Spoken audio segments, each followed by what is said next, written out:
La Facture, émission numéro 471. Aujourd'hui, un héritage d'1 demi-million bien caché dans les coffres du gouvernement. Selon moi, il n'y a pas le droit de garder tout le magot. Aussi, du nouveau au sujet des frais illégaux pour mammographie et des plaintes concernant la liste de numéros exclus.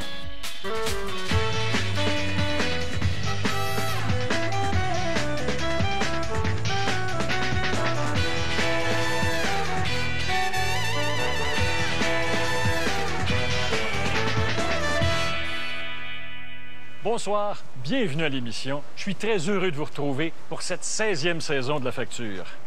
Quand vous devez de l'argent au gouvernement, vous le savez comme moi, ça ne traîne pas, il vient le chercher rapidement. Mais dans l'histoire qui suit, c'est le gouvernement qui doit de l'argent, une très grosse somme, à une famille. En fait, Revenu Québec et le curateur public doivent cet argent depuis plus de 30 ans et refusent de le remettre à ceux à qui il appartient. Il aura fallu plus de 10 ans de démarches juridiques pour que ça bouge enfin.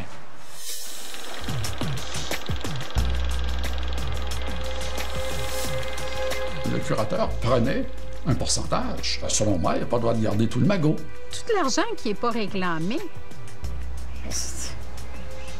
où elle va? Puis l'intérêt qu'ils font avec l'argent non réclamé. Le curateur public n'a aucun avantage à rechercher les héritiers parce que l'argent va au gouvernement du Québec. Puis le curateur public, c'est un prolongement du gouvernement. Revenu Québec est le gardien des biens non réclamés, des sommes oubliées dans un compte de banque ou dans une société de placement. Cet argent appartient aux héritiers, mais le gouvernement agit comme si c'était le sien. Jean Bécotte en sait quelque chose. Le gouvernement retient toujours l'héritage de son grand-oncle Raymond Eudore Provencher, 46 ans après sa mort. C'est un homme, un courtier en valeurs mobilières, qui passait dans le temps dans les maisons pour vendre des actions, des obligations. Il est décédé en 64. Moi, je devais avoir à peu près peut-être 12 ans, 11 ans, 12 ans. Les héritiers, ce que j'ai compris après, c'était ses frères et sœurs. Et sa femme. Ce couple-là n'avait pas d'enfants. La famille a été abasourdie d'apprendre que cet homme, plutôt aisé, était en fait criblé de dettes. 57 000 $ de dettes à son décès en 1964. C'était une affaire terminée. Raymond Provencher était mort, puis il laissait une succession déficitaire. Tout le monde avait signé comme quoi il n'acceptait pas la succession. Point final, c'était tout. Mais ce n'était pas le point final. L'histoire connaît un rebondissement en 2001 lorsque la mère de Jean Bécotte, qui est la nièce de Raymond Provencher, reçoit un appel. Elle nous a dit, il y a un nommé Palmer de Toronto qui vient de me dire que je suis bénéficiaire d'une succession. Nous avons retrouvé James Palmer à Londres. Sa compagnie, Mondex, a son siège social à Toronto. Elle fouille dans les registres des provinces canadiennes et d'autres pays à la recherche de biens non réclamés. À la fin des années 90, James Palmer découvre dans le registre du Québec une succession non réclamée d'1 demi-million de dollars au nom de Raymond Provencher. Il retrace les héritiers. Ils étaient à la fois heureux et surpris de savoir qu'il y avait de l'argent, mais ils se demandaient aussi pourquoi le curateur public ne les avait jamais avisés. Tous les héritiers mandatent James Palmer pour qu'il récupère l'argent de la succession, moyennant une commission de 40 %. 40 %, est-ce que ce n'est pas un peu gourmand? Ça fait maintenant 11 ans et nous avons dépensé près d'1 quart de million de dollars en frais juridiques et autres. Jean Bécotte assiste Mondex dans ses démarches. En passant par la loi d'accès à l'information, il obtient le dossier de son grand-oncle à la curatelle publique. J'ai essayé de remonter la filière. Je me suis aperçu que c'était le curateur public qui avait le dossier. Le dossier que j'ai reçu, un dossier qui avait quoi, peut-être 1200 pages, là. Il veut savoir comment la succession est devenue soudainement excédentaire. Le monsieur achetait des obligations ou des actions sous des noms d'emprunt, ce qui était possible à ce moment-là. Donc, en découvrant que les noms d'emprunt, ça correspondait à Provencher, là, à Raymond Eudore Provencher, ben, ils ont mis ça sur le tas aussi. Le curateur a aussi découvert que Raymond Provencher possédait des terrains. Il découvre qu'il y a des terrains, mettons, 2 ans après son décès. Les terrains sont mis en vente seulement 15 ans après. Avec la vente de ses terrains et de ses obligations, et compte tenu qu'il avait moins de dettes qu'on ne le croyait au départ, la succession de Raymond Provencher vaut plus de 100 000 $ en 1980. Investie pendant 30 ans par le curateur, elle vaut 467 607 $. Mais plus encore, en épluchant ce dossier, Jean Bécotte apprend que le curateur public a commis une faute grave. Mais au moins 3 reprises, des lettres de courrier interne disant d'un fonctionnaire à l'autre, cette succession-là devrait être donnée aux héritiers. Elle est solvable, il faudra avertir les héritiers. Ça reste lettre morte. En effet, dans un mémo interne daté du 26 janvier 1979, un responsable du dossier écrit qu'il est prêt à faire une distribution partielle, ce qui prouve qu'à cette date, il y a 31 ans, le curateur savait que la succession était excédentaire. Il n'a avisé personne, l'héritage n'a jamais été distribué. Moi, ça semble, en tout cas, être de la négligence, puis j'irais jusqu'à dire de la négligence crasse. En 1979, ils ont eu l'occasion de distribuer l'argent, mais ils ne l'ont pas fait. Ils avaient l'obligation morale et légale de le faire, mais ce n'a pas été fait. C'est ridicule. Puis, à notre arrivée dans le dossier, en 2001, nous avons présenté une réclamation. Ils n'ont toujours rien fait, malgré l'obligation légale et morale de payer les héritiers. En 2001, Revenu Québec a refusé de remettre l'argent aux héritiers en disant qu'il était trop tard. Ils ont dû poursuivre le gouvernement. Heureusement, il faut rarement se rendre jusque-là, mais ce n'est pas toujours facile de récupérer des sommes oubliées. Il y a aujourd'hui 200 millions de dollars non réclamés dans les coffres du gouvernement. Cet argent vient, entre autres, de comptes de banque restés inactifs pendant 3 ans. Revenu Québec a mis sur pied un site Web pour permettre de récupérer ces sommes oubliées. J'ai été sur le site, puis effectivement, le nom de mon père était là. Là, j'étais catastrophée, ça se peut pas. Lucie Gérin-Lajoie a ainsi découvert de l'argent laissé dans un compte à la Trust Banque Nationale. 3 000! Voyons donc! Comment oublier 3 000 $? Vraiment, là, j'étais vraiment... Puis je comprenais encore moins, parce que je me disais, ni Trust Banque Nationale, ni le gouvernement se serait donné la peine de téléphoner. Personne n'a rien fait pour nous rejoindre. Pour toucher l'argent de l'héritage, Lucie Gérin-Lajoie a dû fournir plusieurs documents. Au bout de plusieurs appels, plusieurs requêtes de leur part, il nous manque tel document, il nous manque tel autre document, faire des démarches pour nous chez le notaire, faire des démarches à la Caisse populaire pour avoir des documents assermentés. À un certain moment, elle s'est sentie piégée. La dernière demande, c'est « Prouvez-nous que l'argent vient bien de cet endroit-là. » Là, je dis « Pardon? » Revenu Québec lui a demandé de prouver que l'argent remis par Trust Banque Nationale appartenait bien à son père. Elle a dû chercher les preuves elle-même auprès de cette institution pour que finalement Revenu Québec accepte de lui remettre les 3 000 $. Combien de temps ça a duré tout ça? Près d'1 an. Près d'1 an. Qu'est-ce que vous en pensez? Je trouve ça affreux. Affreux, affreux. Maître Antoine Elwin a défendu les héritiers provenchers contre Revenu Québec. Ils ont eu gain de cause. C'est malheureux aujourd'hui qu'il y a quand même toute une procédure judiciaire qui est très longue, très lourde. La juge blâme sévèrement le gouvernement. Le curateur public n'a pas géré la succession avec diligence et il a fait preuve de négligence. Il n'a pas agi en administrateur prudent, diligent, honnête et loyal. Elle ajoute, en laissant dormir le dossier à toutes ces périodes, le curateur s'est placé en conflit d'intérêts. Plus longtemps c'est gardé par le curateur public, bien, plus ça fait d'argent pour le curateur public pour gérer l'ensemble de l'appareil du curateur public. Donc, ça peut être profitable au curateur public de ne pas aviser les héritiers de cette façon-là. Pendant toutes ces années, le curateur a facturé 87 735 $ dans ce dossier. Revenu Québec a décliné notre demande d'entrevue, mais lors du procès, il a soutenu qu'il n'avait pas l'obligation d'aviser les héritiers, que ça ne faisait pas partie de ses tâches. Aujourd'hui, les frères et sœurs de Raymond Provencher sont tous morts, Les neveux et nièces sont très âgés.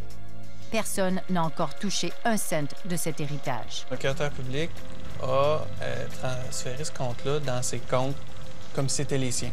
Donc, on va le gérer comme si c'était notre argent. On dirait que c'est ça qui s'est passé dans ce dossier-là. C'est triste qu'il faille se battre, qu'il faille encore se battre pour avoir de l'argent qui nous appartient.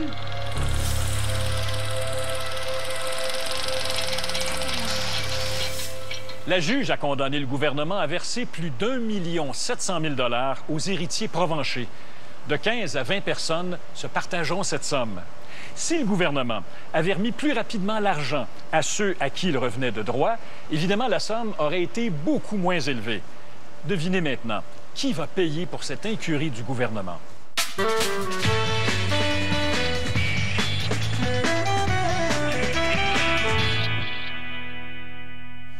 Le jeu du vrai ou faux maintenant. Votre enfant se blesse à la garderie. La direction du centre de la petite enfance est inquiète et appelle une ambulance.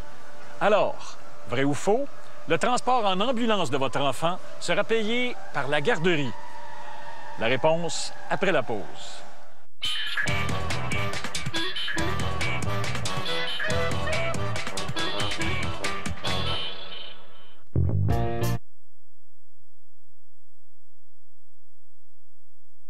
La fusion pro...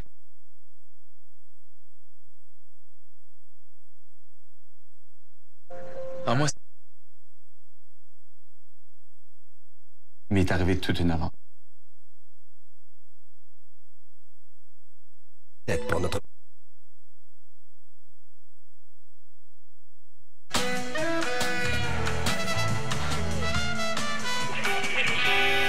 La facture. Vrai ou faux, le transport en ambulance de votre enfant sera payé par la garderie? Faux. C'est à la personne transportée en ambulance, dans le cas qui nous occupe, bien sûr, il s'agit des parents, de payer la facture. Les frais sont de 125 $ plus 1,75 $ par kilomètre parcouru. Mais vérifiez toujours avec vos assurances, plusieurs d'entre elles remboursent ces frais.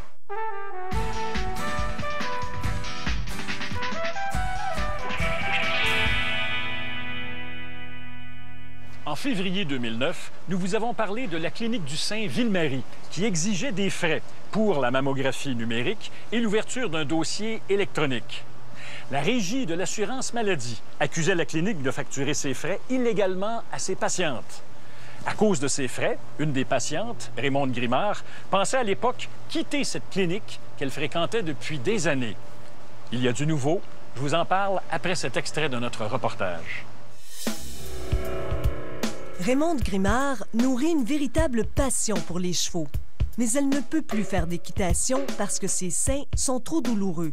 Elle souffre de la maladie fibrokystique du sein. J'appelle pour mon rendez-vous que j'ai. À la veille de son rendez-vous annuel, en novembre, elle est choquée d'apprendre que la clinique lui impose de nouveaux frais. J'ai téléphoné 3 fois et c'est le même message que je reçois. Si vous ne payez plus, on ne vous soigne plus. On est désolé. De plus, la clinique lui réclame 250 $ pour une nouvelle technologie, la mammographie numérique rehaussée. Auparavant, grâce à l'assurance maladie, elle subissait sans frais une mammographie analogique sur film, ce qu'elle appelle la régulière. On me donnait le choix de prendre soit la mammographie numérique rehaussée ou la régulière. Mais cette année, on ne me le donne plus. On m'oblige à prendre la mammographie numérique rehaussée. Mais la régie reste intraitable. La clinique n'a pas le droit d'imposer à une patiente des frais pour son dossier. Elle n'a pas le droit non plus de facturer pour la mammographie numérique rehaussée. Cette clinique-là n'agit pas de façon légale. Ce n'est pas correct, effectivement, de facturer une patiente pour une mammographie numérique rehaussée. On ne peut pas exiger un montant additionnel aux 50 $ qui sont prévus parce que c'est un service assuré, la mammographie. 50 $. C'est ce que le gouvernement défraie pour une mammographie au Québec. Peu importe le type de machine qu'on utilise, nous, ce qui est prévu, c'est qu'il y a un montant fixe d'établi pour une mammographie, indistinctement que ce soit analogique ou numérique. Les gens qui vous disent que nous n'avons pas le droit de facturer pour ces activités-là, c'est parce que le système public, présentement, et je pense que c'est un manque de transparence de la part du système public, prétend que ces deux technologies sont identiques. Le Dr Kaiserlink montre du doigt le gouvernement qui tarde à payer un supplément pour la mammographie numérique et le dossier électronique. La plainte que votre patient a faite, on aurait beaucoup plus préféré qu'elle dirige vers le système public que de chez nous. Là. Nous, ce qu'on fait, c'est qu'on prend une chance et on challenge le système public. On leur dit, écoutez, là, il faut que vous trouviez le financement pour ces deux activités-là maintenant, ou le plus tôt possible. C'est votre choix. Mais entre-temps, il ne faut pas brimer l'accès à la nouvelle technologie. Le ministre de la Santé, Yves Bolduc, nous a refusé une entrevue en raison du contentieux actuel. La direction de la Régie, elle, n'a pas voulu attendre la fin de son bras de fer avec le Centre du Saint-Ville-Marie pour agir. S'il s'avère qu'une personne a payé des frais pour lesquels elle n'aurait pas dû payer, on va la rembourser. Ces frais, considérés comme illégaux par la Régie de l'assurance maladie, ont coûté une fortune au gouvernement du Québec, c'est-à-dire à nous, bien sûr. En 3 ans, la RAMQ a remboursé plus d'1 million de dollars aux patientes de cette clinique. La Régie a tenté de se faire rembourser par la clinique Ville-Marie, mais jusqu'ici, sans succès. Le patron de la clinique, le Dr Kaiserlink, continue d'affirmer que ces frais sont tout à fait légaux. Les deux parties sont pour l'instant devant un conseil d'arbitrage.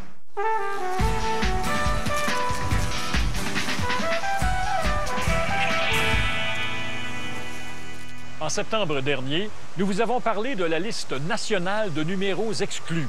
Si vous êtes excédé par les télévendeurs de toutes sortes et que vous ne voulez plus qu'ils vous appellent à toute heure du jour, vous pouvez inscrire votre numéro sur cette liste depuis le 30 septembre 2008. Le respect de la liste par les télévendeurs est assuré par le CRTC, le Conseil de la radiodiffusion et des télécommunications canadiennes. Du nouveau dans ce dossier, mais d'abord un extrait de notre reportage. Numéro confidentiel. Allô? Ce que je crois comprendre, c'est que les compagnies s'en foutent comme de l'an 40 de cette loi-là. Comme ils ne sont jamais poursuivis, comme ils n'ont jamais d'amende, alors ils la contournent, tout simplement. Le professeur Michael Geist étudie de près l'impact de la liste et le rôle du CRTC. Un rôle qu'il juge beaucoup trop effacé. Le CRTC n'a presque rien fait pour prouver aux Canadiens inscrits et aux entreprises de télémarketing qu'il est prêt à prendre des mesures sévères afin d'appliquer la loi à la lettre. Est-ce que le CRTC a au moins un fonctionnaire qui, à temps plein, s'occupe de cette loi-là? J'aimerais connaître son nom, après ça lui parler. On a une équipe d'environ 20 personnes qui examine les plaintes, puis qui va procéder aux enquêtes, puis qui va agir en conformité, au niveau de la conformité. Est-ce qu'on pourrait être meilleur si on avait plus de ressources? Probablement. Est-ce qu'on en a assez? Moi, je pense que oui. Pour Michael Geist, si le CRTC ne joue pas son rôle de chien de garde, la loi, elle, est trop souple.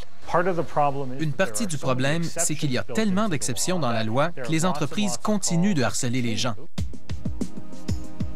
Les exemptions touchent les organisations caritatives, partis politiques, firmes de sondage, journaux et entreprises qui ont des relations d'affaires avec des consommateurs. Selon Michael Geist, jusqu'à 80 des appels de télémarketing ne sont pas assujettis à la loi. Justement, les brodeurs reçoivent de nombreux appels de compagnies avec lesquelles ils ont un lien d'affaires. Ils te disent, vous êtes notre client, êtes-vous satisfait du service que l'on vous donne? Et là, ils nous offrent un autre produit, supposément pour améliorer notre condition de vie. Le couple sait qu'il risque d'entendre encore longtemps les télévendeurs au gré des saisons.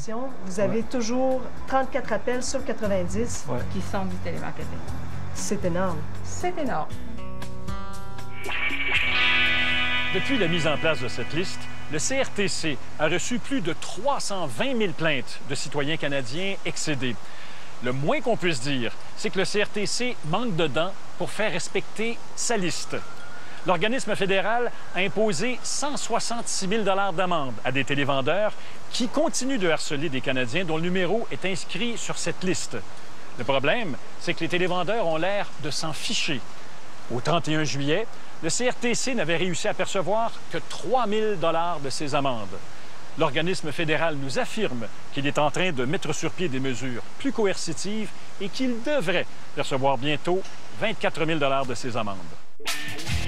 Pour nous joindre dans la région de Montréal, composez le 514-790-2636 ou de l'extérieur de Montréal, le 1-800-790-2636.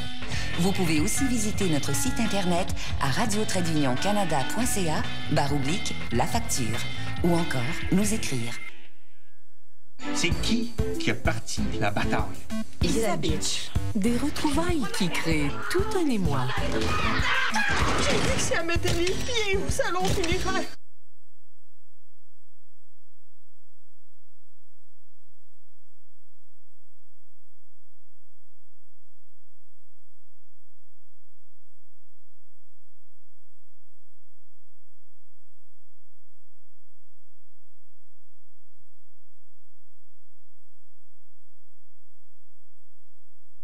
Jeudi 21h à Radio-Canada. Oh, tous rentrés comme je t'ai attendu.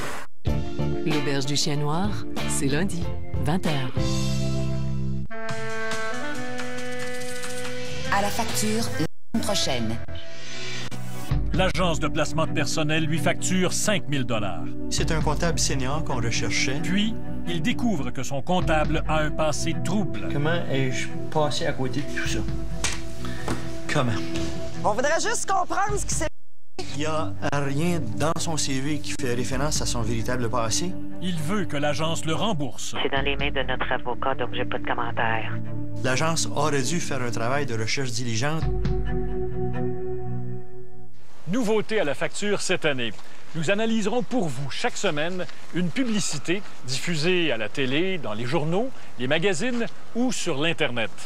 Nous allons vérifier les affirmations contenues dans ce message publicitaire et vous dire, à l'occasion, ce que cette pub ne vous dit peut-être pas. Nous commençons avec une publicité souvent vue à la télévision, celle du programme CHIP, qui se décrit lui-même comme une hypothèque inversée. Si vous avez 60 ans et plus, le programme CHIP pourrait vous permettre de convertir jusqu'à 40 % de la valeur nette de votre résidence en argent libre d'impôt. Cette pub vous offre un prêt libre d'impôt sur votre maison. Vraiment? Personne ne paie d'impôt sur un emprunt. Aucun paiement effectué jusqu'à ce que vous décidiez de déménager ou de vendre. C'est vrai. Mais si vous le faites, cette offre alléchante risque de vous coûter la peau des fesses. Par exemple, un emprunt de 100 000 $ à un taux moyen de CHIP vous coûtera 162 000 $ après 10 ans et 265 000 $ après 20 ans. Profitez de nos faibles taux. Vérification faite, les taux du programme CHIP sont plus élevés que les prêts ou marges de crédit hypothécaires des institutions financières. Pas étonnant que le programme CHIP soit recommandé par les banquiers et les conseillers financiers. Les banquiers qui réfèrent un client à CHIP reçoivent une commission. Quant aux conseillers financiers, ceux que nous avons consultés nous décrivent le programme CHIP comme l'un des prêts les plus onéreux du marché.